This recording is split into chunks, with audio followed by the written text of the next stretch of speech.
آپ کو معلوم ہے کہ جدید تہذیب کے جو بڑے بڑے فتنے ہیں، مثلاً ایک سیاسی سطح پر فتنہ ہے ساورنٹی آف دی پیپل، خدا کو بے دخل کیا، ساورنٹی آف گاڈ ختم، ساورنٹی آف دی پیپل۔ یہ سب سے بڑا فتنہ ہے اس دور کا، اللہ کے خلاف سب سے عظیم بغاوت۔ دوسری بغاوت، دو سب سے زیادہ حرام اشیاء کو معاشی اور اقتصادی نظام کے اندر پرو کر رکھ دیا گیا ہے کہ ان کے بغیر تصور ہی نہیں ہے۔ اس لیے کہ سود اور جوا یہ دو چیزیں ایسی ہیں کہ جس کے بغیر یہ جتنی بھی جدید جو کیپٹلسٹک اکانومی ہے وہ چلتی نہیں۔ تیسرا سب سے بڑا فتنہ جو ہے جس کے اوپر کہ اب بہت شدت کے ساتھ جو ہے عالمی سطح پر پروگرام چلایا جا رہا ہے، وہ ہے فیمنزم کے نام پر، یا ویمن لبریشن آف ویمن، عورتوں کو آزاد کرانا، اور یہ کہ ایکویلٹی آف دی سیکسز، ہر اعتبار سے کسی پہلو سے اس کے اندر کوئی فرق نہیں۔ یہ اس دور کا سب سے عظیم فتنہ ہے، اور دجالیت کے فتنوں میں سب سے بڑھ کر حضور نے فرمایا کہ جو آخری وار ہوگا دجال کا وہ اسی اعتبار سے ہوگا، اور آخر میں جو اس کی پیروی کرنے والے لوگ ہوں گے ان میں اصل میں عورتیں ہوں گی، کہ ایک مومن مرد جو ہے اپنی بیوی کو، اپنی بہن کو، بیٹی کو، ماں کو گھروں میں جکڑ جکڑ کر رکھیں گے، لیکن وہ نکل کر بھاگنے کی کوشش کریں گی گھر سے باہر جا کر، اور دجال کی پیروی کریں گے۔ اس فتنے سے ہم اس وقت جو ہے پوری شدت کے ساتھ دوچار ہیں۔ تو آج کا درس جو ہے در حقیقت اس کا عنوان یہ ہے، اسلام کا خاندانی نظام اور اس میں مرد کی قوامیت، اس کا فلسفہ کیا ہے۔ اس اعتبار سے چونکہ اسلام میں ایک اعتدال ہے، بعض اعتبارات سے اسلام تسلیم کرتا ہے کہ مرد اور عورت برابر ہیں، کوئی فرق نہیں، بعض اعتبارات سے ان میں فرق کرتا ہے۔ جو 6 ارب علماء کا مشترک جو ہے وہ ان کا وہ مضمون ہے، تحریر ہے، اور وہ 6 کے 6 ارب علماء جو ہیں عالم عرب کے، وہ ماڈریٹس میں سے خیال کیے جاتے ہیں، وہ کٹر مسلمان اور بالکل دقیانوسی مسلمانوں میں ان کا شمار نہیں ہے، بلکہ یہ کہ وہ ماڈریٹ قسم کے لوگ ہیں، لیکن وہ مضمون بہت عمدہ ہے۔ وہ انشاءاللہ جو تازہ شمارہ آئے گا دائے خلافت کا، اس میں اس کو ریپروڈیوس بھی کر دیں گے، اس لیے کہ اس میں بڑی خوبصورتی کے ساتھ میں، بڑی دلجوئی کے ساتھ، نرم انداز میں، بجائے کرخت لہجہ اور فتوے کی زبان استعمال کرنے کے، خواتین کو بھی اور مردوں کو بھی انہوں نے سمجھانے کی کوشش کی ہے کہ ان پہلوؤں سے اسلام میں مرد اور عورت کی مساوات ہے جو مسلم ہے، لیکن ان پہلوؤں سے، بلکہ ایک خوبصورت لفظ انہوں نے استعمال کیا ہے کہ مساوات تو ہے، مشابہت نہیں ہے، ان کے درمیان مشابہت نہیں ہے بلکہ فرق ہے، اور وہ فرق ظاہری ہے، اس کا جسمانی نظام کا فرق ہے، نفسیاتی نظام کا فرق ہے، پورا فرق موجود ہے۔ اس فرق کی بنیاد پر دونوں کو کوئی ایک ہی قسم کے کام سونپ دینا، یہ در حقیقت فطرت کے خلاف ایک اقدام ہے۔ تو انہوں نے بڑے ہی نرم انداز میں سمجھانے کی کوشش کی ہے، داعیانہ انداز ہے، مخلصانہ انداز ہے، کوئی کرخت لہجہ نہیں ہے، کوئی فتوے کی زبان نہیں ہے، اگرچہ اس کی وجہ سے میں سمجھتا ہوں کہ معاملہ پورے طور سے واضح ہو کر نہیں آ سکا۔ اس کی میں ایک آدھ مثال دے دوں گا انہیں، کیونکہ وہ چاہتے ہیں کہ اس طرح نرمی سے بات جو ہے وہ ان لوگوں کی سمجھ میں آ جائے، تو انہوں نے جہاں بھی وہ کرختگی کا پہلو آتا ہے اس کو ذرا کوشش کی ہے کہ اسے کچھ ٹون ڈاؤن کر دیں، تو یہ میرے نزدیک اچھا نہیں ہے، ایک پہلو ہے اس مضمون کے اندر، ہمیں ڈنکے کی چوٹ کہنا چاہیے جو پیچھے اللہ تعالیٰ کی شریعت کا تقاضا ہے، تاہم میرے نزدیک پھر بھی اس ایشو پر ایک عمدہ اور ماڈریٹ تحریر ہے۔ وہ دیکھیے یہ مسئلہ بڑا ٹیڑھا ہے، عورت اور مرد میں کوئی فرق ہے یا نہیں، اور کسی کو کسی پر فضیلت ہے یا نہیں، اس لیے کہ عورت بھی انسان ہے، اور میں بھی گنوا چکا ہوں کہ بعض سی چیزوں میں یہ انسان ہونے کے ناطے عورت اور مرد برابر ہیں، شرف انسانیت عورت اور مرد دونوں کو حاصل ہے۔ وہ آیت بھی ہم پڑھ چکے ہیں سورہ آل عمران کی، بعضکم من بعض، تم میں فرق کیسے ہوگا، تم ایک دوسرے ہی سے تو ہو، ایک ہی باپ کے نطفے سے بیٹا بھی ہے، بیٹی بھی ہے، ایک ہی ماں کے رحم میں بیٹے نے بھی پرورش پائی ہے، بیٹی نے بھی پائی، فرق کہاں سے آ جائے گا؟ تو تم لوگ جو ہو یقیناً اس اعتبار سے شرف انسانیت میں برابر کے شریک ہو۔ پھر اخلاقی اعتبار سے عورت جو نیکی کمائے گی وہ اسی کے لیے ہوگی، مرد جو نیکی کمائے گا وہ اس کے لیے ہوگا، عورت نے کوئی غلط کام کیا اس کا وبال اس پر آئے گا، مرد نے غلط کام کیا اس کا وبال اس پر آئے گا۔ صرف ایک رسالت اور نبوت کا منصب جو بہت کٹھن ذمہ داریوں کا ہوتا ہے وہ اللہ تعالیٰ نے اس صنف ضعیف پر نہیں ڈالا۔ باقی صدیقیت، شہادت، صالحیت، یہ تمام مقامات جو ہے بلند سے بلند، ولی اللہ اگر مرد ہو سکتا ہے تو ولیت اللہ جو ہے وہ اللہ کی کوئی بندی ہو سکتی ہے۔ حسن بصری اگر بصرہ سے نکلے ہیں تو رابعہ بصریہ بھی بصرہ سے نکلے ہیں۔ اس اعتبار سے بھی، روحانی اعتبار سے بھی اور علمی اعتبار سے، علم کا طلب العلم فریضۃ علی کل مسلم و مسلمۃ، مسلمان عورت پر بھی فرض ہے کہ وہ علم حاصل کرے اور مرد پر بھی فرض ہے۔ تو یہ تمام چیزیں وہ ہیں، تفصیل سے انہوں نے لکھا ہے، زیادہ تفصیل سے، کیونکہ میرے پاس تو اتنا وقت نہیں ہے، وہ آپ اس مضمون میں دیکھ لیں گے کہ انہوں نے پہلے وہ ساری باتیں گنوا دی ہیں کہ جس میں مرد اور عورت کو اللہ تعالیٰ نے برابر تسلیم کیا۔ لیکن پھر جب مسئلہ آتا ہے کہ ان میں ایک فرق بھی ہے، ایک افضلیت بھی ہے جو اللہ تعالیٰ نے مردوں کو دی ہے، تو یہ چیز چبھتی ہے عورت کو فطری طور پر۔ اس کے احساسات ایسے ہیں کہ اس کے اندر اس بات کو قبول کرنے میں، کیوں میں گھٹیا کیوں ہوں، کس اعتبار سے ہوں، اور میں کس اعتبار سے مرد کو اپنے سے افضل مانوں، اور میں کیوں مرد کو جو ہے اپنے اوپر حاکم تسلیم کروں، وہ بھی انسان ہے، میں بھی انسان ہوں۔ چنانچہ ہماری بعض درس کی شریک رفیقات کی طرف سے بھی بات آئی ہے میرے سامنے کہ ڈاکٹر صاحب جو ہیں وہ پہلے ہی مرد بڑے ظالم ہیں، یہ ان کو اور چڑھا رہے ہیں اور ان کے لیے جو ہے اور حوصلہ افزائی ہو رہی ہے۔ یہ تو واقعہ یہ ہے کہ ہمارے حقوق ادا نہیں کر، اور یہ صحیح ہے، اسلام نے جو حقوق بھی ہیں عورتوں کو وہ ہم نہیں دیتے، اور اس وجہ سے ان کی شکایت بجا ہے۔ لیکن ظاہر بات ہے کہ میں تو درس قرآن دے رہا ہوں، درس قرآن میں جو مضمون بھی جس وقت آئے گا اور جس اہمیت کے ساتھ آئے گا، جس شد و بد کے ساتھ آئے گا، مجھے تو اسی طرح ظاہر کرنا ہے۔ میری وفاداری جو ہے قرآن کے ساتھ ہے، جیسے کہ حدیث میں آتا ہے کہ حضور نے فرمایا کہ الدین والنصیحہ، دین تو نام ہے خیر خواہی کا، وفاداری کا۔ قیل لمن یا رسول اللہ، پوچھا کس کی وفاداری، کس کی خیر خواہی حضور؟ فرمایا للہ ولکتاب ہی ولرسول ہی، رسول کا ذکر بھی بعد میں آیا ہے، کتاب کا پہلے آیا۔ اللہ کے ساتھ وفاداری، اس کی کتاب کے ساتھ وفاداری، اس کی کتاب جو کہہ رہی ہو وفاداری کے ساتھ پورے فیتھفلی اسی کو پیش کرو، اس میں کوئی زمانے کے تقاضوں کی وجہ سے یا اپنے کوئی ذاتی خیالات اور ترجیحات کی بنا پر کوئی ہیر پھیر نہ ہو، کوئی اونچ نیچ نہ ہو، بلکہ بات معنی ہی وہ ہو کہ جو قرآن مجید میں آئی ہے۔ لیکن میں آپ کو بتا رہا تھا کہ یہ چونکہ تلخ بات ہے اور انسانی احساسات سے سب سے بڑھ کر تو اللہ تعالیٰ ہی حاکم ہے نا اور جاننے والا ہے، لہذا یہ مسئلہ سورہ بقرہ ہی سے شروع ہو گیا تھا، جہاں پر کہ کچھ خانگی قوانین دیے گئے تھے۔ اس میں آپ کو یاد ہوگا کہ یہ ایک معاملہ آیا کہ ایک مرد نے اگر طلاق دے دی ہے اور وہ طلاق رجعی ہے، ایک طلاق یا دو طلاقیں، تیسری طلاق کی نوبت نہیں آئی، تو عدت کے دوران مرد کو یہ اختیار حاصل ہے کہ وہ طلاق واپس لے لے اور عورت کو آزاد نہ کرے، اپنے گھر ہی میں رکھے۔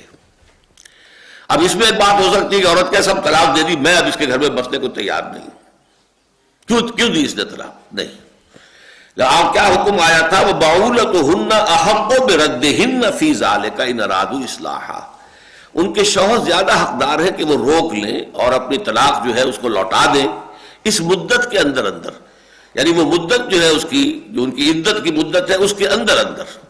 اور یہ بھی بات ہے اگر وہ اصلاح چاہیں، یہ نہیں ہے کہ انہیں ستانے کے لیے اور تنگ کرنے کے لیے کہ اگر یہ میرے گھر سے نکل گئی تو پھر میں کیا اور ستاؤں گا، کیسے ستاؤں گا۔ وہ اگر نیت خراب ہے تو بات اور ہے، لیکن اس نیت کا معاملہ تو اللہ کا اس بندے کے درمیان ہے، قانون جو ہے وہ نیت سے بحث نہیں کر سکتا۔ تو قانون یہی ہے کہ مرد کو اختیار ہے کہ ایک طلاق ہو یا دو طلاقیں ہوں تو اس کے بعد عدت کے عرصے کے دوران وہ اس کو واپس لے سکتا ہے۔ اس میں بھی چونکہ عورت کی ایک انسلٹ سی ہوتی ہے کہ اس کے اختیارات برابر نہیں ہیں، تو وہاں فرمایا وَلَهُنَّ مِثْلُ الَّذِي عَلَيْهِنَّ بِالْمَعْرُوفِ، ان کے حقوق ویسے ہی ہیں جیسے کہ ان کی ذمہ داریاں ہیں۔ عورت کی ذمہ داری کیا ہے، یہ ایک اپنی جگہ پر علیحدہ مسئلہ ہے، مرد کی ذمہ داری کیا ہے یہ اس کا اصلہ مسئلہ، یہ مضمون بعد میں آج کے درس میں کھلے گا۔ یہاں ابھی ذرا یوں سمجھیے کہ ڈھکے چھپے انداز میں بات کہی جا رہی ہے کہ مرد کی ذمہ داریاں اور ہیں، اس کے اعتبار سے اس کے اختیارات بھی اور ہوں گے۔ آپ کو معلوم ہے کہ رسپانسبلٹیز کے ساتھ ہی پاورز اور اتھارٹی اگر نہ ہو تو وہ رسپانسبلٹی ادا نہیں ہو سکتی۔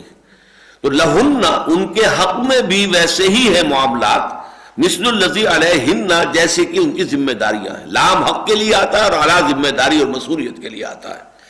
اور پھر ذرا میں ایک لفظ استعمال کر رہا ہوں، بڑے دھیمے انداز میں اللہ تعالیٰ نے ایک بات اور بھی کہہ دی، وَلِلرِّجَالِ عَلَيْهِنَّ دَرَجَةٌ، ہاں مردوں کو عورتوں پر ایک درجہ حاصل ہے، فضیلت حاصل ہے، لیکن کس قدر نرم الفاظ استعمال کیے.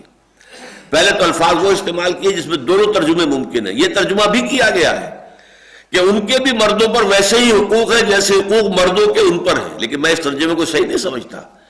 لام اور علا کا جو استعمال عربی زبان کا شخص جانتا ہے، القرآن حجت لک او علیک، قرآن یا تمہارے حق میں حجت ہے یا تمہارے خلاف یہ استغاثہ لے کر آئے گا. تو علیہن اور لہن ان کے حقوق ہیں ویسے ہی جیسے کہ ان کی ذمہ داریاں ہیں، لیکن چونکہ ترجمے کا امکان ہے دوسرا بھی، لہذا میں کہہ رہا ہوں کہ یہ شوگر کوٹڈ الفاظ ہیں، لیکن تھوڑی سی شوگر ایک جگہ سے اتار دی گئی. وَلِلرِّجَالِ عَلَيْهِنَّ دَرَجَةٌ، اور مردوں کو ان پر ایک درجہ فوقیت کا حاصل ہے. وَاللَّهُ عَزِيزٌ حَكِيمٌ، اور اللہ زبردست ہے، حکمت والا ہے. وہ زبردست ہے تو جو چاہے حکم دے، جو چاہے جس کا حق معین کر دے، جو چاہے کسی کی ذمہ داری معین کر دے، جس کی چاہے فرائض کی ذمہ داری جو چاہے بنا دے. لیکن یہ کہ اس کا یہ سارا اختیار جو ہے وہ اس کی حکمت کے ساتھ ہے. عزیز الحکیم، وہ بہت حکمت والا ہے. تو جیسے کہ آپ نے دیکھا کہ دین کے اور معاملات شریعت کے ایسے ہوئے ہیں کہ بلو پرنٹ شریعت کا سورہ بقرہ میں آیا. یسألونک عن الخمر والمیسر قل فیہما اسم کبیر ومنافع للناس واسمہما اکبر من نفعہما. بات چھوڑ دی، ابھی حرام ورام کی بات نہیں کی، بس صرف ایک بات کہہ دی. پھر سورہ نساء میں ہم پڑھیں گے کہ لا تقربوا الصلاۃ وانتم سکارى. دیکھو جب نشے کی حالت میں ہو تو نماز کے قریب نہ جاؤ. اس سے بہت سے لوگوں کو اندازہ ہو گیا کہ اس کی تو حرمت آ کر رہے گی، تو ابھی چھوڑ دو، چھوڑ دی انہوں نے. لیکن بہت سے لوگ جن کے منہ سے نہیں چھٹتی تھی، وہ کافر لگی ہوئی، وہ پیتے رہے. پھر آخری حکم سورہ مائدہ میں آ گیا فاجتنبوہ، بعد آ جاؤ. اب فہل انتم منتہون، اب بعد آتے ہو کہ نہیں. تو یہ تدریجاً ہوا ہے. اسی طرح یہ فلسفہ جو ہے مساوات مرد و زن کی جو آج دنیا میں جس کا شورا ہو رہا ہے، اس کی نفی اور تردید بھی جو ہوئی ہے، اور مرد کی قوامیت کے مسئلے کو جو واضح کیا گیا، تو پہلے تو ہم نے دیکھ لیا کہ سورہ بقرہ میں اس کا یہ بیج تو وہاں ڈال دیا گیا. وَلَهُنَّ مِثْلُ الَّذِي عَلَيْهِنَّ بِالْمَعْرُوفِ وَلِلرِّجَالِ عَلَيْهِنَّ دَرَجَةٌ وَاللَّهُ عَزِيزٌ حَكِيمٌ. اب یہاں آئیے دیکھیے اس کے لیے اثر نو ایک تمہید باندھی جا رہی ہے سورہ نساء میں. وَلَا تَتَمَنَّوْا مَا فَضَّلَ اللَّهُ بِهِ بَعْضَكُمْ عَلَى بَعْضٍ. تمنا نہ کیا کرو اس چیز کی جس کے ذریعے سے اللہ نے تم میں سے بعض کو بعض پر فضیلت دے دی ہے. یہ خلقی قسم کی فضیلتیں ہیں، وہبی. کسی کو سرخ و سفید پیدا کر دیا، کسی کو سیاہ فام پیدا کر دیا. اب اس میں آدمی کڑتا رہے یہ کیا ہو گیا، کیوں ہو گیا، مجھے حبشی کیوں بنا دیا اور اس کو جو ہے وہ سرخرو کیوں بنا دیا، تو کیا فائدہ اس کا. یہ اللہ تعالیٰ کی طرف سے خلقت ہے، اس کو تو take it as it is. It's from your lord, Allah کی طرف سے ہے، اس میں کسی کا کوئی دخل نہیں ہے. کسی کو خوبصورت بنا دیا، کسی کو بدصورت بنا دیا.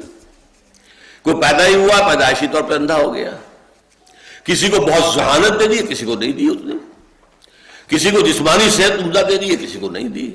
تو یہ اللہ تعالیٰ کی طرف سے. کسی کو مرد بنایا، کسی کو عورت بنایا، یہ بھی ایک معاملہ اللہ کی طرف سے ہے. اب اس پر یہ ہے کہ عورت جو ہے اسی میں جلتی رہے کہ مجھے مرد کیوں نہیں بنایا گیا، تو ظاہر بات ہے کہ یہ بات غلط ہو جائے گی. اللہ تعالیٰ نے عورت بنایا ہے، عورت کے حقوق ہیں، عورت کے فرائض ہیں. اپنے حقوق پر اکتفا کرو، فرائض ادا کرو. اس اعتبار سے جو چیز کہ اللہ نے کسی کو دی ہے تم میں سے، جو اس کی فضیلت کا باعث بن جاتی ہے دوسروں پر، لیکن وہ اکتسابی شے نہ ہو. اکتسابی شے میں ہم تمنا کر سکتے ہیں، ٹھیک ہے اللہ نے اسے خوبصورت بنا دیا ہے، میں خوبصورت بن جاؤں، میرے اندر کردار اچھا ہو جائے. میری یہ خوبصورتی جو ہے خوبصورتی کو جو ہے کمپنسیٹ کر دے گی بدصورتی کو. میں علم حاصل کروں، میں تقوی میں آگے بڑھ جاؤں، فاستبقوا الخیرات، نیکیوں میں آگے بڑھو، وہ معاملہ دوسرا ہے. لیکن یہ کہ جو بھی خلقی اعتبار سے جو گمن چیزیں ہیں انسان کو، جو پیدائشی طور پر اسے ملتی ہیں، جس کا دینے والا اللہ ہے، اس کو اللہ تعالیٰ کی دین سمجھ کر پورے اطمینان کے ساتھ انشراح کے ساتھ قبول کیا جائے. کیونکہ یہ بیماری جب زیادہ آگے بڑھتی ہے تو پھر حسد کا رنگ اختیار کرتی ہے. حسد کیا ہے کہ اس کی یہ خوبصورتی بھی ختم ہو جائے. اگر میں خوبصورت نہیں بن سکتا تو کوئی ایسی مصیبت آئے اس کے اوپر، اس کو کوئی چیچک نکل آئے، کچھ اور ہو جائے، اس کے سارے چہرے کی جو ہے آبرو ماری جائے، یا یہ کہ اس کو جو ہے کوئی اور ایسا حادثہ پیش آ جائے کہ اس سے اس کا جو خوبی ہے وہ نکل جائے. یہ بہت بڑا کبیرہ گناہ ہے. انسان کے اپنے ذاتی اعمال کو بھی یہ جیسے کہ آگ جو ہے سوکھی گھاس کو جلا دیتی ہے، ایسے ہی تمام نیکیوں کو حسد جو ہے ختم کر دیتا ہے۔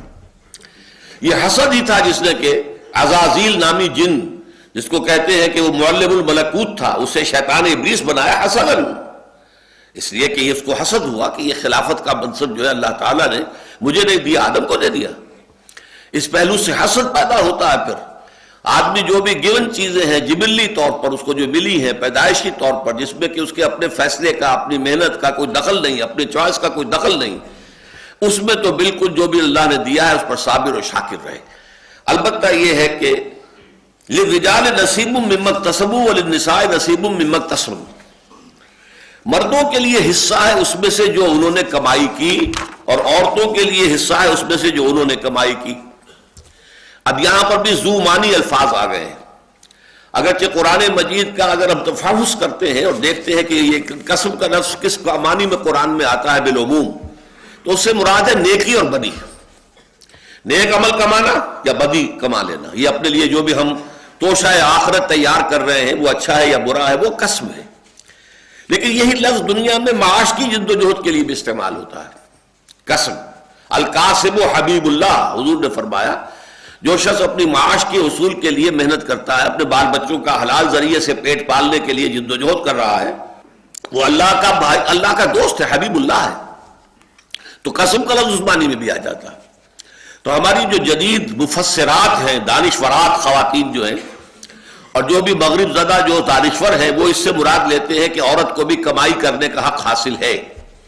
مردوں کے لیے ہے وہ کمائی کہ جو انہوں نے کی، یعنی اگر کوئی وہ محنت کر رہے ہیں تنخواہ لے کر آتے ہیں، وہ ان کا ہاتھ ہے، ان کے ہاتھ میں اختیار ہے۔ عورت کام کر رہی ہے، وہ تنخواہ لے کر آتی ہے، یا عورت نے کہیں کوئی بزنس میں حصہ ڈالا ہوا، اس کی کمائی آ رہی ہے، تو وہ اس کے اختیار میں ہوگا، اس پر مرد کو کوئی اختیار نہیں ہوگا۔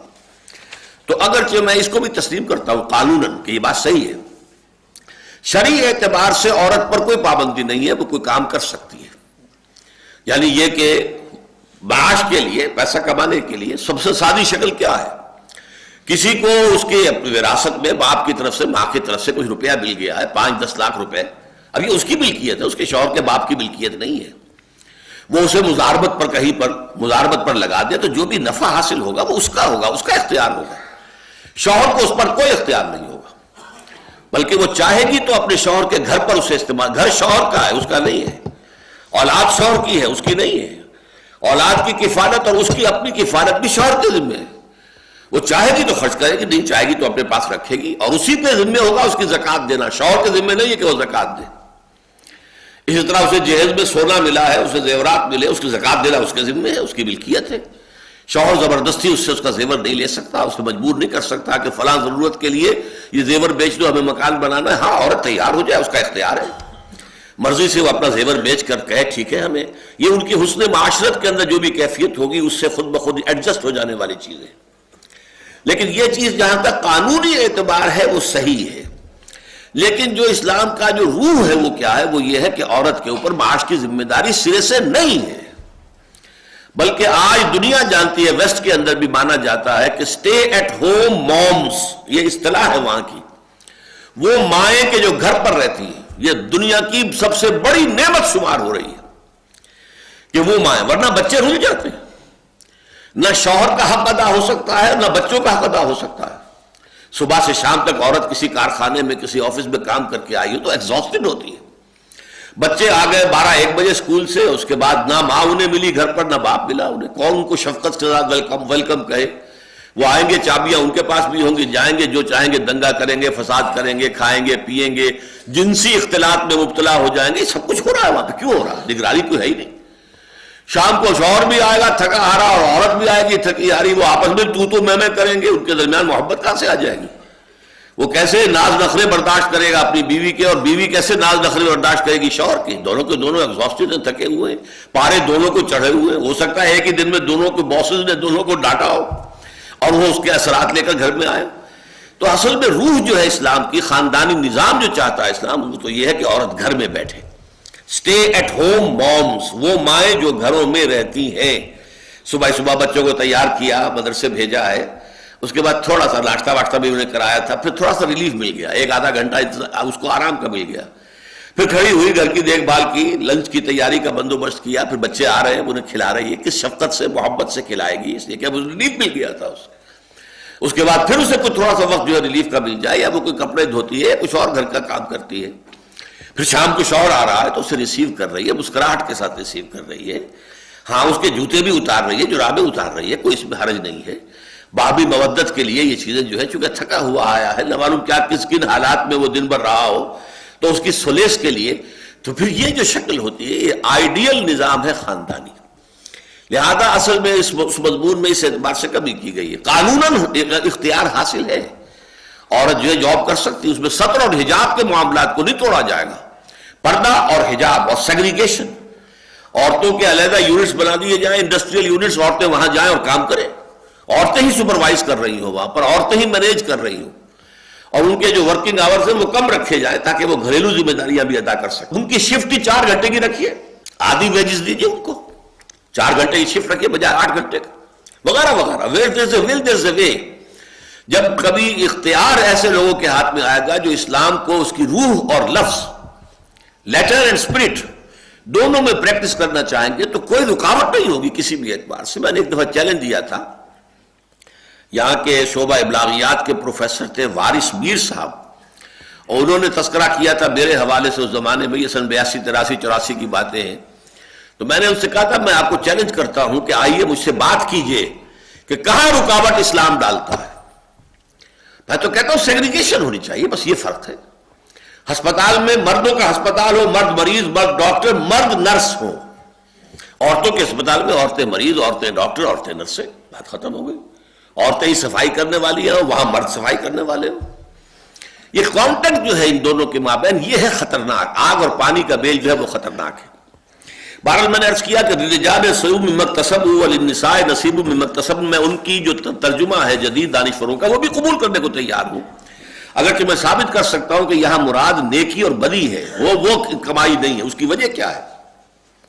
دنیاوی کمائی میں نصیب کہنا جو ہے اس کی کوئی معنی نہیں ہے، آپ کے 5000 تنخواہ تو 5000 ہی لے کر آئیں گے نا آپ، اس میں سے حصہ تو نہیں ہوگا کوئی۔ اسی طریقے سے کسی کی کمائی جتنی بھی آئی ہے، کسی کے بداربت کے اوپر اس نے رقم دے رکھی تھی خاتون نے، اسے نفع جو آیا ہے وہ پورا کا پورا آئے گا نا، اس میں کمی تو نہیں آئے گی۔ یہ نصیب کا لفظ بتا رہا ہے کہ یہ نیکی اور بدی کا ہے، اس لیے کہ نیکی اور بدی جو ہے وہ مختلف حالات میں کی جاتی ہے۔ کسی وقت نیکی کا درجہ بہت بڑا ہو جاتا ہے جبکہ ناموافق حالات میں کی جائے، اس کا اجر و ثواب بہت ملے گا۔ کسی وقت نیکی ایسے ماحول میں کی جاتی ہے جہاں نیکی کرنا بہت آسان ہے تو اس کا جو ہے جو اجر و ثواب بھی اسی قدر کم ملے گا۔ پھر یہ کہ ہماری نیتوں کا خلوص اور عدم خلوص بھی اس میں کمی بیشی کرتا ہے۔ ایک نیکی وہ ہے جو بالکل خلوص کے ساتھ کی جا رہی ہے، وہ 100% آپ کو مارکس مل جائے گے۔ ایک یہ کہ کہیں تھوڑی بہت غیر شعوری طور پر کہیں جو ہے ریاکاری بھی اس میں شامل ہو گئی ہے تو اس کی ظاہر بات ہے کہ پھر اس کے حساب سے نمبر کم ہو جائیں گے، کٹ جائیں گے۔ اگر خالص ریاکاری ہے تو 0 ہے، لیکن ملغوبہ ہے تو اسی اعتبار سے کمی ہو جائے گی۔ لہذا فرمایا للرجال نصیب مما اکتسبوا، جو کمائیں گے نیکی یا بدی اس میں سے حصہ ملے گا، وللنساء نصیب مما اکتسبن، اور عورتوں کو حصہ ملے گا اس میں سے جو انہوں نے کمایا۔ واسألوا اللہ من فضلہ، یہ بڑا پیارا جملہ آ گیا، تم اللہ سے اس کے فضل کی درخواست کرو۔ تمہیں عورت بنا دیا، نیک بن جاؤ، صالح عورت بن جاؤ۔ میں آپ کو حدیثیں سناؤں گا کہ حضور نے فرمایا خیر الناس امرأۃ، یہ پوری حدیث بعد میں بتاؤں، تمام انسانوں سے بہتر فلاں عورت ہے، وہ عورت کے بعد میں اوصاف میں بیان کروں گا جو حضور نے اوصاف گنا ہے، اس میں مرد اور عورتیں دونوں آ گئی۔ حضرت خدیجہ الکبریٰ کا جو مقام ہوگا آپ سوچئے، کتنے اربوں انسان ہوں گے مسلمان کے جو رشک سے دیکھیں گے حضرت خدیجہ الکبریٰ، حضرت مریم، حضرت آسیہ، ان کے مقامات کو، حضرت عائشہ، حضرت فاطمہ رضی اللہ تعالیٰ عنہ، یہ عورتیں ہی تھیں نا۔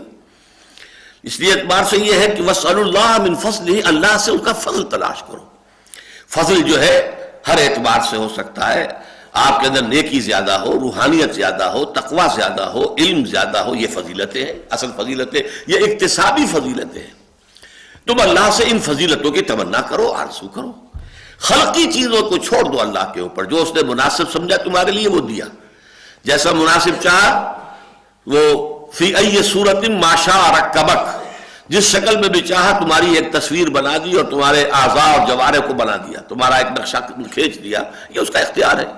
فی ای صورت ما شاء رکبک، ترکیب تمہیں جوڑ دیا آپس میں، ناک جو ہے مڈی دی ہے یا کھڑی دی ہے، آنکھیں بڑی دی ہے کہ چھوٹی دی ہے، ہو سکتا ہے آنکھیں بڑی کر دی ہو، ناک چھوٹی کر دی ہو، یہ سب کچھ ہو سکتا ہے، لیکن یہ کہ فی ای صورت ما شاء رکبک، جس چاہا جس شکل کے اندر چاہا تمہیں جوڑ کر تمہارے اعضاء کو تمہاری شکل بنا دی۔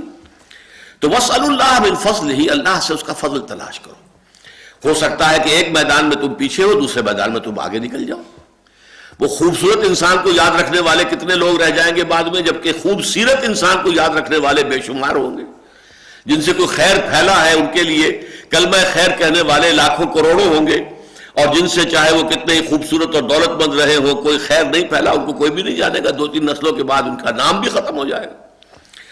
ان اللہ کان بکل شیء علیما، یقیناً اللہ تعالی ہر چیز پر عالم ہے، ہر چیز کا علم رکھتا ہے، اور اس نے جس کو جو کچھ دیا ہے اپنے علم کامل کی بنیاد پر دیا۔ اس میں یہ بات بھی ہے کہ جس کو جو کچھ دیا اس کے حق میں وہی بہتر ہے۔ اگر کسی کو دولت زیادہ دے دی ہے تو اللہ تعالیٰ جانتا ہے کہ یہ شخص اس کے اندر اتنا حوصلہ ہے کہ یہ دولت زیادہ رکھنے کے باوجود عیاش نہیں بنے گا، بدمعاش نہیں بنے گا، یہ جو ہے طرح طرح سے اپنے مال کو اڑائے گا نہیں، تو اس کے لیے دولت مندی مفید ہے۔ لیکن اگر یہ خیال ہوتا کہ یہ تو اپنے نفس پر قابو نہیں رکھ سکتا، دولت اگر دے دی اس کو تو یہ تو بدمعاش ہو جائے گا اور جو عیاشی کرے گا، تو اس کے لیے بہتر یہی ہے کہ اللہ اس کو دولت نہ دے۔ تو اس کے لیے دولت کا نہ دیا جانا رحمت ہے اللہ تعالیٰ کی طرف سے، جبکہ پہلے کے لیے دولت کا دیا جانا رحمت ہے۔ جیسے کہ آپ نے دیکھا سورہ کہف کے اندر ایک بچے کو حضرت خضر نے قتل کر دیا، کہ ہمیں معلوم ہے کہ یہ بچہ بڑا ہو جاتا تو والدین کے لیے سہارے روح بن جاتا، لہذا آپ نے قتل کر دیا۔ آپ نے چاہا کہ اللہ تعالیٰ اس کی جگہ اللہ تعالیٰ انہیں نیک صالح بچہ دے جو ان کے بڑھاپے کا سہارا بنے، آنکھوں کی ٹھنڈک بنے۔ تو یہ ہمیں تو معلوم نہیں ہوتا نا، یہ غیب کے پردے کے پیچھے ہے کہ جو پلاننگ ہوتی ہے اس کی ایگزیکیوشن ہوتی ہے، فرشتے جو ہے اس کی ایگزیکیوشن کر رہے ہیں، اللہ کے ہاں اس کا فیصلہ ہو رہا ہے، پلاننگ ہو رہی ہے، اور ہم تو جیسا کہا گیا واللہ یعلم وانتم لا تعلمون، اللہ جانتا ہے تم نہیں جانتے۔ وَلِكُلٍّ جَعَلْنَا مَوَالِيَ مِمَّا تَرَكَ الْوَالِدَانِ وَالْأَقْرَبُونَ۔ اب دیکھیے یہی ایک اصول آ گیا کہ اس صورت میں چونکہ میراث کا قانون بیان ہوا بہت اختصار کے ساتھ دوسرے رکوع میں، اور یہ بھی چونکہ بہت ہی اہم ایشو ہے انسانی معاشرت کا، میراث اور وراثت کا معاملہ، لہذا آخری مرتبے میں آج پھر بات لائی جا رہی ہے، اور وہ یہ ہے کہ وَلِكُلٍّ جَعَلْنَا مَوَالِيَ، ہم نے ہر ایک کے حق مقرر کر دیے ہیں ان چیزوں میں سے مما ترک الوالدان والاقربون، جو کہ چھوڑ دے گئے ہوں ان کے والدین یا اور رشتہ دار، ذوی الفرائض ہیں، ذوی الارحام ہیں، جو بھی ہیں جن کے حصے مقرر ہو چکے ہیں، رحمی رشتوں والے ہیں، پورا قانون جو ہے اس کا اللہ تعالیٰ نے بیان کر دیا ہے، تو میراث جو ہے اسی کے مطابق تقسیم ہوگی۔ والذین عقدت ایمانکم، اب یہ نیا مسئلہ تھا کہ جس کو یہاں پہ چھڑا گیا ہے، وہ لوگ جن کے ساتھ کہ تمہارا کوئی حلیفی کا رشتہ ہو جاتا ہے، مثلا سب سے بڑا حلیفی کا رشتہ کیا تھا؟ مواقات۔ حضور جب مدینہ تشریف لائے، ایک مہاجر ایک انصاری بھائی انصاری بھائیوں نے اپنے مکان تقسیم کر دیے، اپنی دکانیں تقسیم کر دی، درمیان میں دیوار کھڑی کر دی، آدھی تمہاری آدھی میری، یہاں تک کہ ایک صاحب نے، ان کی 2 بیویاں تھیں، اپنے انصاری اپنے مہاجر بھائی کو لا کر کھڑا کر دیا کہ میری یہ 2 بیویاں، تمہارا چوائس پہلا ہے، تم پسند کر لو تاکہ میں اس کو طلاق دے دوں، تم اس سے شادی کر لو۔ پردے کے احکام اس وقت تک آئے تھے ہی نہیں، پردہ تھا ہی نہیں عرب کے اندر، وہ تو بعد میں آئے ہیں، وہ تو کہیں جا کر سن 5 میں 6 میں آئے ہیں، سورہ نساء میں آئے ہیں، سورہ نور میں آئے ہیں اور سورہ احزاب میں آئے ہیں، اس وقت تک پردہ تھا ہی نہیں، اس حد تک مواخات تھی۔ تو اسی لیے وراثت کے ضمن میں بھی جو ابتدائی بات آئی تھی وہ سورہ بقرہ میں آئی تھی کہ تم پر لکھا گیا ہے کتب علیکم اذا حضر احدکم الموت الوصیۃ للوالدین والاقربین، وصیت کیے بغیر مت مرا کرو، وصیت کیا کرو، اس لیے کہ ابھی قانون وراثت تھا نہیں، یہ نہ ہو کہ بڑا بیٹا ساری وراثت پر قابض ہو کر بیٹھ جائے اور نہ والدین کو، بوڑھے والدین کو کچھ ملے، نہ یہ کہ بچوں کو، چھوٹے بچوں کو کچھ ملے، نہ عورتوں کو، بیوی کو کچھ ملے، لہذا وہاں پر کہا وصیت کر کے جایا کرو۔ اسی وقت یہ حکم بھی دیا گیا تھا کہ جن کے ساتھ تمہارے کوئی حلیفانہ تعلقات ہیں انہیں بھی چھٹے حصے کی حد تک، یہ قرآن میں تو نہیں ہے، احادیث سے معلوم ہوتا ہے کہ انہیں چھٹے حصے کی حد تک جو ہے 1/6 وراثت میں سے دے دیا جائے گا، لیکن یہاں اب آ کر اس کو بالکل ختم کیا جا رہا ہے. وَأُولُو الْأَرْحَامِ بَعْضُهُمْ أَوْلَىٰ بِبَعْضٍ فِي کتاب اللہ. یہ آیت اس سے پہلے نازل ہو چکی ہے کہ جہاں تک کہ وراثت کا تعلق ہے اولو الارحام کے مابین ہے. یہ جو بھی رشتے ہیں، منہ بولا بھائی ہے، تمہارا کسی کے ساتھ بڑا معاہدہ ہے، حلیفانہ معاہدہ ہے، تو اس کی دو شکلیں ہیں. یا تو اپنی زندگی میں جو کچھ ہبہ کرنا چاہو، ہدیہ کرنا چاہو کر سکتے ہو، تمہارے اوپر کوئی پابندی نہیں. جب تک زندہ ہو اپنے مال میں سے جو چاہو ہبہ کرو، جو چاہو ہدیہ کر دو. لیکن مرنے کے بعد تمہارا حق صرف ہے تہائی کے اندر. تہائی کی وصیت کر سکتے ہو کہ میرے فلاں منہ بولا بھائی تھا، اس کے لیے یہ تہائی حصہ میں دے رہا ہوں، میں رکھ رہا ہوں. یہ وصیت ہو سکتی ہے. لیکن اگر ایسی کوئی وصیت نہیں ہے تو پھر اب وراثت میں ان کا کوئی حصہ نہیں ہوگا. وراثت تو انہی میں تقسیم ہوگی جو اولو الارحام ہیں، ذوی الفرائض ہیں، جو ان کا جو قرآن مجید نے ذکر کر دیا ہے. والذین قضت ایمانکم فآتوہم نصیبہم ان اللہ کان علی کل شیء شہیدا. یقیناً اللہ تعالی ہر چیز پر شہید ہے، گواہ ہے. اب آئی ہے وہ سخت ترین جو کڑوی گولی ہے. الرجال قوامون علی النساء. مرد عورتوں پر حاکم ہے. قوام کے لفظ کو سمجھ لیجئے، قامہ یقوم، کھڑا ہونا. قوام پوری طاقت سے کھڑا ہونے والا. وہ قوام کا لفظ بھی ہے، قیام کا لفظ بھی ہے، قیم بھی ہے. قیم کا لفظ آپ نے سنا ہوگا، جماعت اسلامی میں سیکرٹری کو قیم کہا کرتے تھے. اب تو زیادہ لفظ جو ہے سیکرٹری جنرل چل رہا ہے. قیم یعنی اس نظام کو قائم رکھنے والا.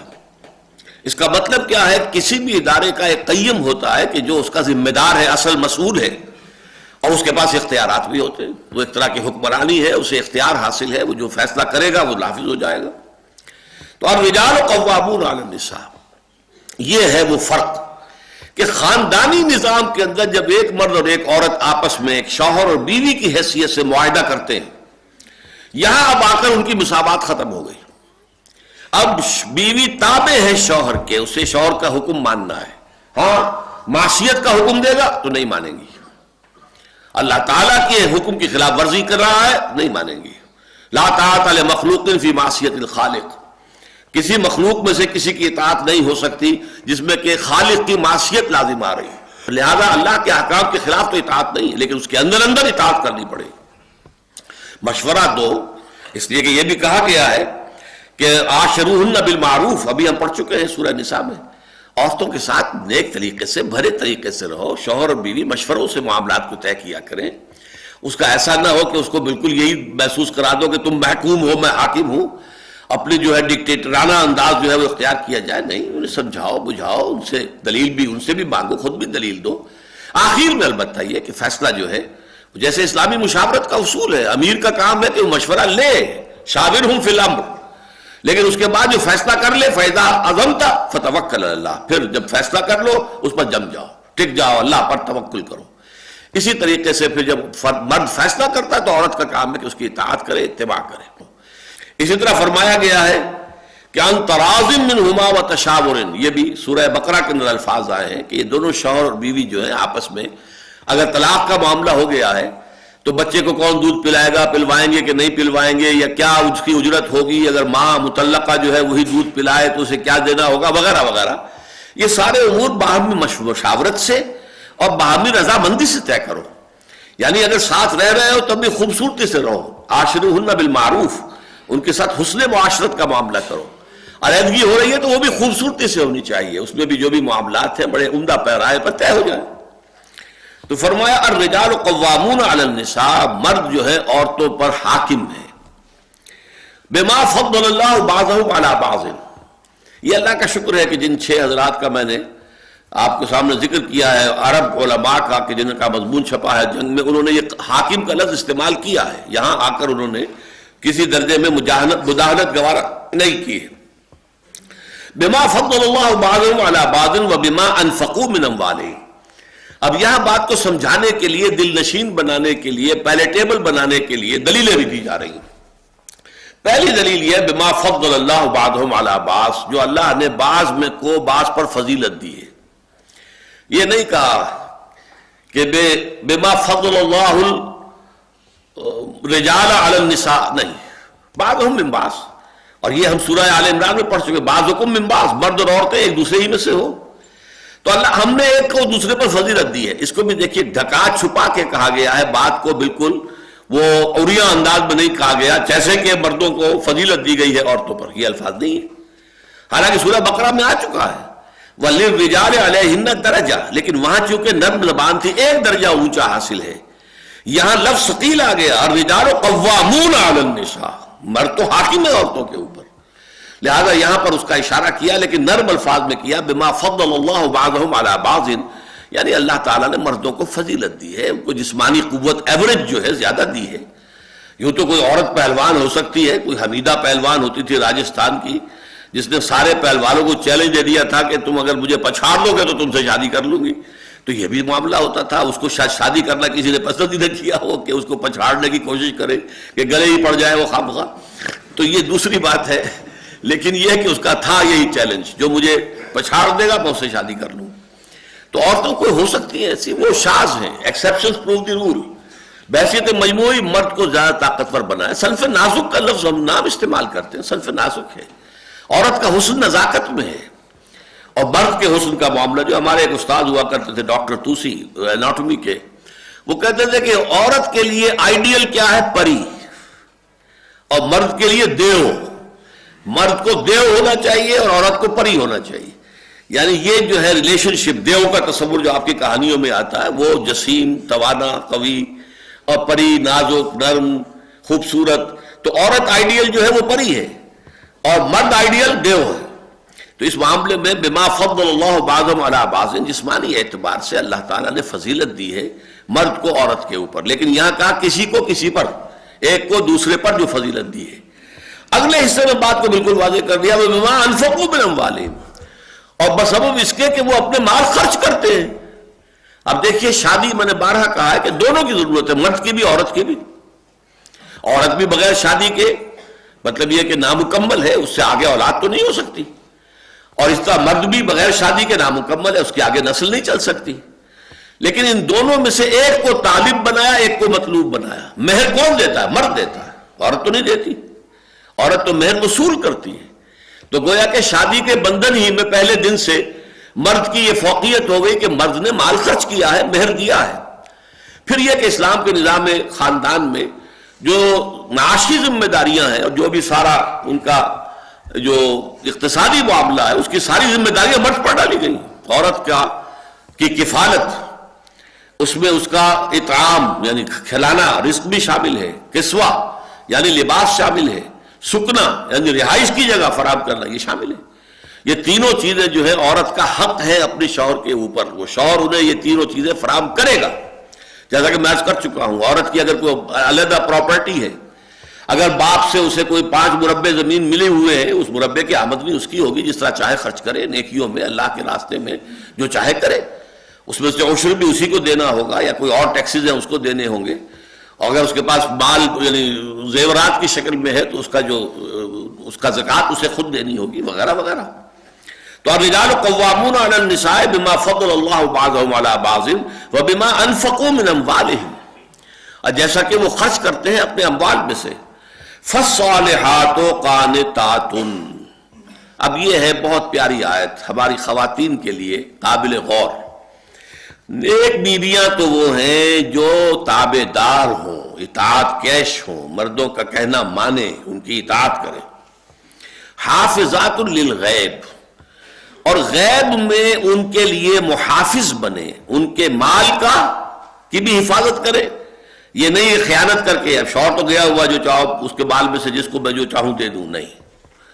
یہ اس کا مال جو ہے وہ اسی کا ہے, اس کی خیانت نہیں کرے گی, وہ امانت کے ساتھ حفاظت کرے گی. اور اس کے علاوہ اپنے نفس کی حفاظت کرے گی, اس لیے کہ وہ بھی اب شوہر کی امانت ہے. اب اس کا جو بھی جنسی معاملہ ہے وہ اس کے اپنے اختیار میں نہیں رہا. اس کو مل کے بزا کہتے ہیں ہماری فقہ کے اندر, کہ در حقیقت اس کا اختیار کامل اب شوہر کے ہاتھ میں آ چکا ہے. اس کے جنسی اعضاء جو ہے وہ شوہر کے کنٹرول میں ہے, مل کے بزا, ملکیت گویا کہ اس کی ہے. لہذا اس میں کوئی خیانت اگر وہ کر رہی ہے تو وہ بھی اس کے خلاف ہو جائے گا معاملہ. فالصالحات قانتات, تو نیک بیویاں وہ ہوتی ہیں جو تابع دار ہو, فرما بردار ہو, اور غیب میں یعنی شوہروں کی عدم موجودگی میں جبکہ وہ موجود نہیں ہے حفاظت کرنے والی ہوں.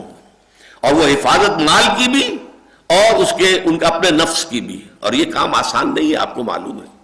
شوہر کبھی 4 مہینے کے لیے باہر چلا گیا ہے، کبھی 1 سال کے لیے باہر چلا گیا ہے. عورت کے لیے اپنے نفس کو تھامے رکھنا، اپنے جنسی خواہشات کو، فرض کی جوان عورت ہے، اس کی بھی تو نفسانی خواہشات ہیں، تو آسان کام نہیں ہے.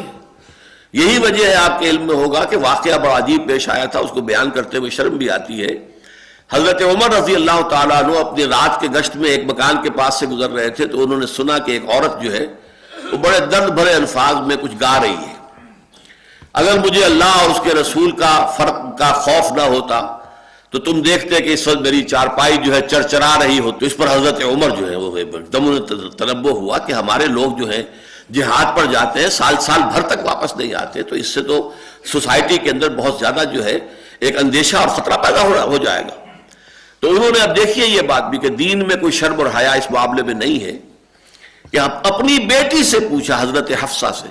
اب وہ بیٹی بھی ہے اور ام المومنین بھی ہے، حضور کی اہلیہ ہے تو ام المومنین ہے، لہذا حضرت عمر کے لیے بھی ماں کے درجے میں ہے، اگرچہ ہے حضرت عمر کی صاحبزادی. کہ تم مجھے بتاؤ حفصہ، ایک عورت زیادہ سے زیادہ کتنے عرصے تک صبر کر سکتی ہے؟ اور کوئی قباحت محسوس نہیں کی حضرت حفصہ رضی اللہ تعالی عنہا نے، کہ 4 مہینے. تو پھر انہوں نے یہ آرڈر نافذ کر دیا، کوئی مجاہد 4 مہینے سے زیادہ جو ہے وہ بحث پر نہ رہے، لازماً وہ آئے چھٹی لے کر اور وہ گھر پہنچے. آپ اس کی روشنی میں دیکھیے جو کچھ ہمارے ہاں ہو رہا ہے. امارات میں جو لوگ کام کرتے ہیں، سعودی عرب میں کام کرتے ہیں، باہر کے ممالک میں کام کرتے ہیں، جوان بیویوں کو یہاں چھوڑ جائے، پھر جو قصے ہوتے ہیں، جو سکینڈلز ہوتے ہیں، پھر جب وہ شوہر صاحب تشریف لاتے ہیں تو وہ دیور اور بیوی جو ہے مل کر اسے قتل کرتے ہیں، اس لیے کہ یہاں تو دنیا بدل چکی ہے، دیور کی اور بھابھی کے رشتہ کچھ اور ہی بن چکا ہے، لہذا وہ قتل بھی کرتے ہیں، مال بھی سارا لے لیتے ہیں. یہ ساری خبریں آپ اخبارات میں پڑھتے ہیں. تو یہ کیوں ہے؟ فطرت کے خلاف ایک طرز عمل آپ اختیار کر رہے ہیں. یا تو اپنی فیملیز کو ساتھ لے کر جائیے، یا یہ ہے کہ پھر یہ وقفہ کا جو ہے معاملہ زیادہ، میں سمجھتا ہوں اس حدیث کے بعد جو حضرت عمر کا فیصلہ تھا 4 مہینے کا، اس سے زائد جو ہے باہر سٹے کرنا، اپنے گھر نہ آنا، ایک اعتبار سے گناہ کے درجے کی بات ہو جائے گی. علیکم بسنتی و سنت الخلفاء الراشدین المہدیین، تمہارے ذمے ہے میری سنت بھی اور خلفاء راشدین جو ہے میری ان کی سنت بھی. تو فرمایا کہ صالحات و قانتات حافظات للغیب بما حفظ اللہ. اب یہاں نوٹ کیجئے وہ حدیث جو میں نے بتایا تھا کہ حضور نے فرمایا خیر الناس سے، تمام انسانوں میں بہترین وہ عورت ہے، امرأۃ اذا نظرت الیہا سرت کا، جب تم دیکھو اپنی بیوی کو تو وہ تمہیں خوش کر دے. آپ مسکرائے ہیں تو وہ اس سے بڑھ کر مسکراہٹ سے آپ کو جواب دے، خوش کر دے آپ کو. وَإِذَا أَمَرْتَهَا أَطَاعَتْكَ، اور جب تم اسے کوئی حکم دو تو اس کی پابندی کرے، اس کی پیروی کرے، اس کی جو ہے اطاعت کرے. وَإِذَا غِبْتَ عَنْهَا، اور جب تم غائب ہو جاؤ، وہاں نہ موجود رہو، گھر پر نہ ہو، حَفَظَتْكَ فِي مَالِهَا وَنَفْسِهَا، تو پھر وہ مال اور اپنے نفس کے معاملے میں حفاظت کرے. یہ اوصاف جس میں ہے وہ ہے جو دنیا کی انسانوں میں بہترین انسان. یہاں خیر الناس کہا ہے، یہ عورت نے کہا. خیر الناس، تمام انسانوں میں بہترین عورت وہ ہے اذا نظرت الیہا سرت کا، جب تم اسے دیکھو تمہیں خوش کر دے. وَإِذَا أَمَرْتَهَا أَطَاعَتْكَ، جب تم حکم دو تو تمہاری اطاعت کرے. وَإِذَا غِبْتَ عَنْهَا، اور جب تم ان سے غائب ہو جاؤ، وہاں موجود نہ رہو، حفظتك فی مالها ونفسها، اپنے مال اور نفس کے معاملے میں حفاظت کرے. اور چونکہ یہ چیز آسان نہیں ہے لہذا آگے الفاظ استعمال کر دیے بما حفظ اللہ، یہ اللہ کی توفیق سے ہوگی یہ حفاظت، بغیر توفیق خدابندی کے ممکن نہیں. اللہ اگر توفیق نہ دے انسان کی بس کی بات نہیں. انسان ضعیف ہے، اب ہم پڑھ چکے ہیں 2 درس پہلے، خلق الانسان ضعیفا، انسان کمزور پیدا کیا گیا ہے. اس کمزور میں عورت اور کمزور ہے، اضعف ہے، زیادہ کمزور ہے، نازک ہے. اس پہلو سے یہ کہ ان تمام نزاکتوں کو سامنے رکھنا اور ان تمام کمزوریوں کو اور انسانی سرشت کے اندر جو خلا ہے ان کو اگر ملحوظ نہ رکھا جائے نظام معاشرت میں، خاندانی نظام میں، تو اس سے جو ہے فساد پھیلتا ہے. بما حفظ اللہ، لیکن یہ بھی نہ سمجھو تم صرف اپنی طاقت کے بل پر یہ کر لو گی، اس کے لیے اللہ تعالیٰ کی توفیق مانگو. بما حفظ اللہ، اللہ تعالیٰ تمہیں اس کی توفیق دے کہ تم اس پر قائم رہ سکو. واللاتی تخافون نشوزہن، اور وہ عورتیں کہ جن کے بارے میں تمہیں اندیشہ ہو جائے ان کی سرکشی کا. سرکشی جو ہے، اب چونکہ معاملہ آیا تھا الرجال قوامون علی النساء، عورت ضدن ہے، نہیں مانتی، میں تو نہیں مانتی، میں نہیں کرنے کو تیار، یہ کام، یہ روش اختیار ہو جائے. واللاتی تخافون نشوزہن، اور جن کے بارے میں تمہیں اندیشہ ہو جائے کہ وہ سرکشی کر رہی ہیں، بات نہیں مانتی ہیں، اڑیل ہو گئی ہیں، ضدن ہو گئی ہیں، فعظوہن، تو پہلا کام تو یہ کرو کہ سمجھاؤ، واعظ و نصیحت کے ساتھ کہ دیکھو شریعت کے معاملے کو سمجھو، اس کی روح کو سمجھو. الرجال قوامون علی النساء، تمہیں میری فرما برداری کرنی چاہیے. تم دلیل دو، تم اپیل کرو، جس طرح بھی ہو اپنی بات منوا لو، وہ بات اور ہے، لیکن اگر میں نہیں مانتا تو میری بات ہی چلے گی. گھر کا نظام یوں ہی ہے، یہ ادارہ جو ہے اس کا سربراہ میں ہوں. الرجال قوامون علی النساء، پہلا کام تو یہ ہے. اس پر بھی اگر کسی کی کل سیدھی نہیں ہوتی تو واہجروہن فی المضاجع، تو انہیں پھر بستروں میں علیحدہ کر دو، یعنی ان کے ساتھ جو ہے ہم بستری نہ رہے، ان کے ساتھ شب باشی جو ہے ساتھ نہ ہو، علیحدہ علیحدہ ہو. اگرچہ اس کی صراحت کر دی گئی حدیث میں کہ مکان ایک ہی ہونا چاہیے، مکان علیحدہ نہیں، ایک ہی مکان میں. اس مکان سے مراد یہ بھی ہو سکتا ہے کہ ایک ہی کمرے میں اس کی چارپائی بستر علیحدہ، تمہاری چارپائی تمہارا بستر علیحدہ، یا یہ کہ ایک مکان ہے تو اس کے اندر ایک کمرے کے اندر وہ ہے تو دوسرے کمرے میں شوہر ہے. لیکن یہ گھر سے نکالنے کی اجازت نہیں ہے، اس لیے کہ اس میں تو پھر بہتری کی بجائے خرابی کا زیادہ اندیشہ ہوگا. یہ قرب اگر رہے گا کہ ابھی صرف یہ کہ بسترے میں ایک میں نہیں ہے بلکہ ذرا فصل ہو گیا ہے، اتنا ہی ہوا ہے، تو اس سے یہ کہ کوشش ہو سکتی ہے کہ اس فصل کو دور کر لیا جائے. تیسری بات جو سب سے کڑوی گولی ہے، سب سے کڑوی، سب سے کڑوی، وَاضْرِبُوهُنَّ، اگر اس پر بھی نہ مانے تو پھر انہیں مار بھی سکتے ہو، مارو انہیں. اگرچہ حضور نے فرمایا ہے کہ تم میں سے جو بہتر لوگ ہیں وہ کبھی نہیں ماریں گے، اجازت ہے وَاضْرِبُوهُنَّ. بلکہ ایک مقدمہ آپ کے سامنے آیا تھا کہ کسی شخص نے اپنی بیوی کو زوردار تھپڑ رسید کر دیا. اس نے استغاثہ کیا، حضور کے پاس آ گئی، حضور نے شوہر کو بلایا، اس نے مان لیا جی ہاں میں نے مارا ہے. تو حضور نے فرمایا کہ اب اس عورت کو بھی حق حاصل ہے کہ تمہیں اسی طرح کا تھپڑ لگائے. فیصلہ تو یہ کر دیا. اب وہاں سے واپس جا رہے تھے، اتنی دیر میں یہ آیت نازل ہو گئی وَاضْرِبُوهُنَّ، کہ انہیں مار سکتے ہو. تو حضور نے واپس بلایا کہ شریعت کا حکم آ گیا، مرد کو مارنے کا حق ہے، لہذا قصاص نہیں ہوگا. آپ نے اپنا پہلا فیصلہ واپس لے لیا. اس تھپڑ کا جوابی تھپڑ جو ہے وہ عورت رسید نہیں کرے گی، اس لیے کہ آیت اتر آئی ہے، اللہ تعالیٰ کی طرف سے ایک اجازت دی گئی ہے بدرجہ آخر، تنگ آمد بجنگ آمد. اگر وہ عورت کسی طرح سیدھی نہیں ہو رہی ہے، اس کی کل جو ہے ٹیڑھی کی ٹیڑھی ہے، اس کی ضد اور اس کی ہٹ دھرمی اور یہ جو عدم تعاون، ترک موالات کا معاملہ چل رہا ہے، گھر کی زندگی جو ہے وہ گویا کہ اب جہنم کا نمونہ بن گئی ہے، تو ایک آخری درجے میں مارا بھی جا سکتا ہے. لیکن اس مار میں دو قیدیں ہیں جو حضور نے لگائی ہیں. چہرے پر تھپڑ نہیں مارا جائے گا، اور نمبر دو یہ ہے کہ باقی جسم پر بھی ایسی مار نہ ہو کہ جس کے نشان رہ جائیں یا جس سے کوئی ہڈی ٹوٹ جائے. بس یہ ایک علامتی مار جو ہے اس طرح کا مسئلہ ہے، اس کے اندر اس سے زیادہ تجاوز کرنے کی اجازت نہیں ہے، لیکن یہ مارنے کی اجازت ہے. فَإِنْ أَطَعْنَكُمْ، اب اگر وہ ان تین میں سے کسی بھی سٹیج پر آ کر تمہاری اطاعت قبول کر لیں، اپنے رویے کو درست کر لیں، اپنی طرز عمل کو صحیح کر لیں، فَلَا تَبْغُوا عَلَيْهِنَّ سَبِيلًا، تو اب خام خواہ ان کے اوپر ظلم کرنے کے لیے، زیادتی کرنے کے لیے، ستانے کے لیے جو ہے بہانے مت تراشو. یعنی پچھلی جو دل کے اندر جو گرد جمع ہو گئی تھی، دل میں جو بغض جمع ہو گیا تھا، ان کے سابقہ طرز، یہ اب اس کا اثر نہیں ہونا چاہیے تمہارے طرز عمل میں. انہوں نے اپنی روش بدل لی، تم ان سے 10 ہاتھ آگے بڑھ کر اپنی روش کو بدلو. ان اللہ کان علیما کبیرا، علی کبیرا، یقیناً اللہ تعالیٰ بہت بلند ہے اور بہت بڑا ہے. اللہ کے احکام کو ہلکا نہ سمجھو، چھوٹا نہ سمجھو. اللہ تعالیٰ کے ہر حکم کے اندر حکمت ہے، مصلحت ہے، لہذا عورتوں کو بھی اس کو ٹھنڈے دل کے ساتھ برداشت کرنا چاہیے. اس لیے کہ انہیں بھی معلوم ہے کہ بچوں کی گوشمالی کبھی کرنی پڑتی ہے، بچوں کو کبھی مارنا بھی پڑتا ہے.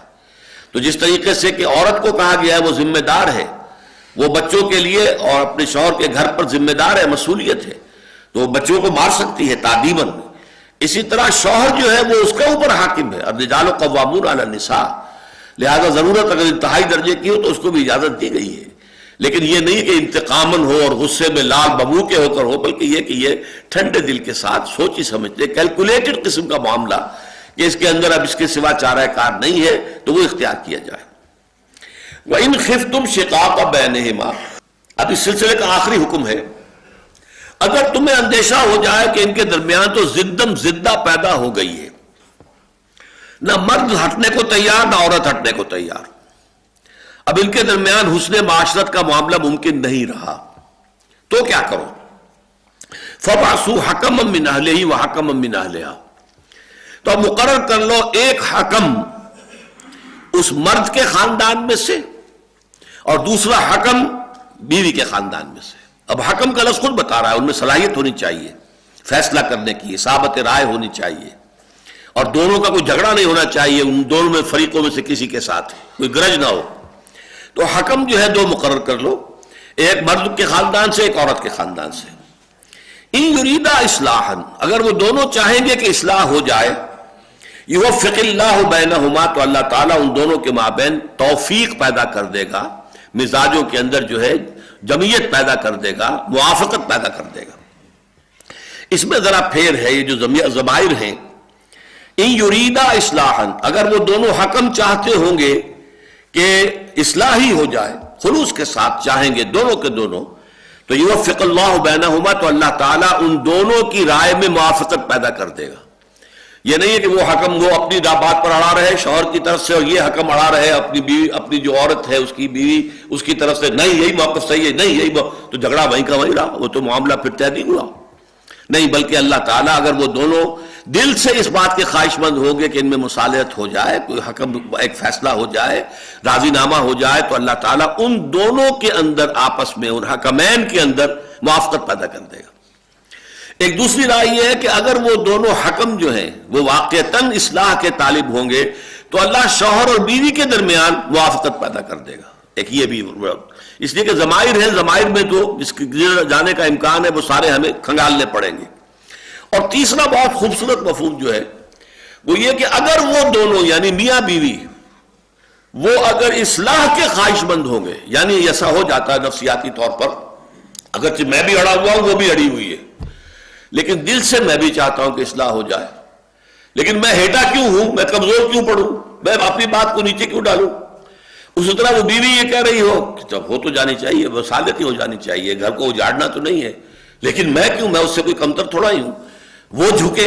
یہ زدم زدہ جو ہے، حالانکہ دونوں کے دل میں خواہش موجود ہے کہ ملاپ ہو، ٹھیک ہو جائے معاملہ، لیکن بسا اوقات بات آرگیومنٹ میں، دلیل میں، مناظرے میں اتنی آگے بڑھ جاتی ہے کہ آپس میں مصالحت نہیں ہو سکتی۔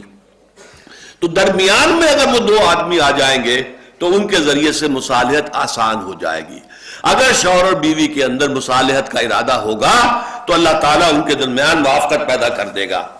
اب اس موضوع کی آخری بات وہ ہے جو اس سے پہلے ہم پڑھ چکے ہیں، لیکن آج پھر میں، یہ جو تھا یہ تو عورتوں کا نشوز مردوں کے خلاف، لیکن ایک شکل وہ تھی جو ہم پڑھ چکے ہیں، وَإِنِ امْرَأَةٌ خَافَتْ مِنْ بَعْلِهَا نُشُوزًا، اگر کسی عورت کو یہ اندیشہ ہو جائے کہ شوہر جو ہے وہ زیادتی کرنے پر تلا ہوا ہے، مجھے پریشان کرنے پر تلا ہوا ہے، وہ مجھ پر زیادتی کرنے کا فیصلہ کیے بیٹھا ہے، تو ان کے لیے بھی فیصلہ کیا گیا یہ میں پڑھ چکا ہوں، اس لیے میں صرف اشارہ کر رہا ہوں کہ یہ جو آیات ہیں 128 سے لے کر اور 130 تک اسی سورہ مبارکہ کی استدراک کی حیثیت سے آئی ہیں، اس میں یہ بات آ گئی ہے کہ اگر ان یتفرقا یغنی اللہ کلا من سعتہ، پھر اگر نئی بات چلتی، گاڑی نہیں چلتی، تو علیحدگی ہو سکتی ہے، سیپریشن ہو سکتی ہے، طلاق کی شکل میں ہو جائے، خلا کی شکل میں ہو جائے، اور اللہ تعالیٰ دونوں فریقوں کو غنی کر دے گا، اور اس اپنی وسعت سے، اپنے اندر جو اللہ تعالیٰ کے اختیارات ہیں، اپنے فضل سے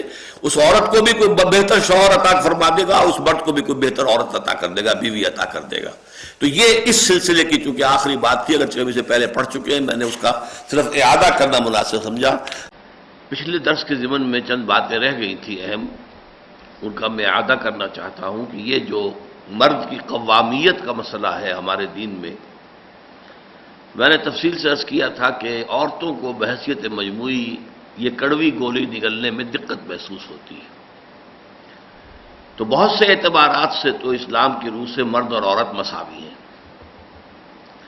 شرف انسانیت میں دونوں شریک ہیں، انسان ہونے کے ناطے دونوں کا ایک مقام اور مرتبہ ہے، لیگل سٹیٹس مرد کا بھی ہے، عورت کا بھی ہے، اخلاقی اعتبار سے اور نیکی کے اعتبار سے اور روحانی اعتبار سے دونوں کے لیے راستے کھلے ہیں، جتنی چاہیں ترقی کریں، اور جتنی بھی کوئی ترقی کرے گا نیک عمل میں، چاہے وہ مرد ہو چاہے عورت ہو، اس کو اس کا اجر و ثواب ملے گا۔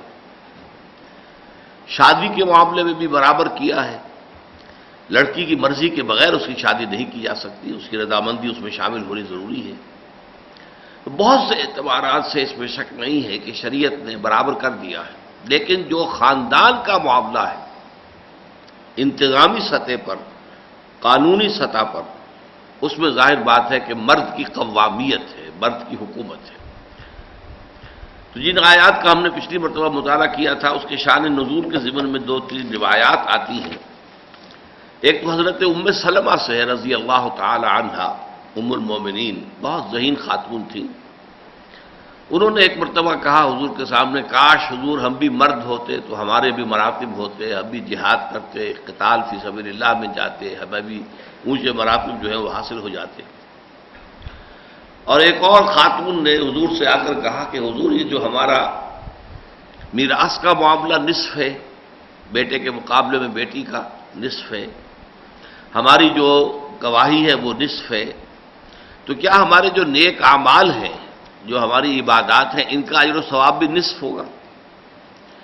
تو حضور نے اس دوسرے سوال کا جواب بالکل نیگیٹو میں دیا کہ نہیں، اجر و ثواب جو ہے اعمال کا، اعمال صالحہ کا، وہ بالکل برابر ہے، مرد کے لیے عورت کے لیے، اور مقامات بلند کھلے ہوئے ہیں، جہاں تک چاہے صدیق اگر مرد ہو سکتا ہے، صدیقہ خاتون ہو سکتی ہے، اس میں کوئی شک و شبہ کی گنجائش نہیں ہے۔ البتہ جہاں تک خاندان کے نظام کا تعلق ہے، اس کے لیے لازم ہے کہ مرد کی قوامیت، اس کی حاکمیت کو تسلیم کیا جائے۔ اس میں جیسا کہ میں نے بعض احادیث تو سنائی تھی، لیکن ایک حدیث رہ گئی کہ حضور نے یہاں تک فرمایا ہے کہ اگر کسی انسان کا کسی دوسرے انسان کو سجدہ کرنا جائز ہوتا تو میں بیوی کو حکم دیتا کہ وہ شوہر کو سجدہ کرے۔ اس درجے اس کی قوامیت کو ذہناً قلباً تسلیم کرنا ضرورت ہے ایک مسلمان خاتون کے لیے، اور وہ اس لیے پھر اس کو تسلیم کرتی کہ اللہ نے اس کا وہ مقام بنایا ہے۔ تو جب اللہ تعالیٰ کے ساتھ ہمارا تعلق صحیح ہوگا، درست ہوگا، اور ہم وفادار ہوں گے اللہ کے احکام کے ساتھ، تو یقیناً پھر یہ جو کڑوی گولی ہے، یہ بھی ایک مسلمان خاتون جو ہے بڑی آسانی کے ساتھ اس کو ہضم کر لے گی۔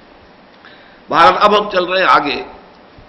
یہ جیسا کہ آپ کو معلوم ہے کہ سورہ نساء جو ہے معاشرتی معاملات میں بڑی اہمیت کی حامل صورت ہے، اور اس میں ابھی تک بہت بڑا حصہ جو ہے خواتین سے متعلق، یتیموں سے متعلق آیا، جو کمزور طبقات معاشرے کے تھے، ان کے حقوق کا تحفظ، ان کا لحاظ کیا جانا، اس کے حوالے سے بہت سی تعلیمات آ گئی ہیں۔